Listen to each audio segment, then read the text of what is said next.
He said he was allergic to cats, and that was why I could never come over to his apartment. He'd show up at my place with red, watery eyes, sneezing, blaming it on the neighbor's tabby. I thought it was sweet, how he still made the effort. But every time I suggested meeting his cat, he'd get weird, change the subject, or suddenly remember he had an early morning meeting. I chalked it up to childhood trauma. He said he'd lost a kitten once, and maybe he was just sensitive.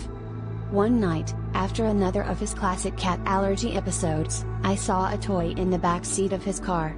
It wasn't for a pet, it was a plastic dinosaur, caked with dried yogurt.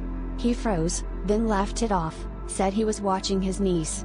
But a week later, he cancelled our weekend plans, saying he was cat sitting. I was done buying it. I drove by his place out of spite, just to see if there really was a cat. That's when I saw him on the balcony, not with a cat, but with a little girl in his arms. She called him daddy, and then a woman stepped out and kissed him. I watched as my boyfriend, the man who'd never let me inside his apartment, spun his cat around in the air while his other girlfriend took photos. My stomach dropped. I felt like I'd walked into someone else's life, his real life, the one he never let me touch. I didn't confront him right away. I wanted to see how long he'd keep lying. We kept dating, and every excuse, every sniffle, hit differently. Eventually, he broke up with me, said he couldn't handle the pressure. The truth is, his allergy was never to cats, it was to being real with anyone.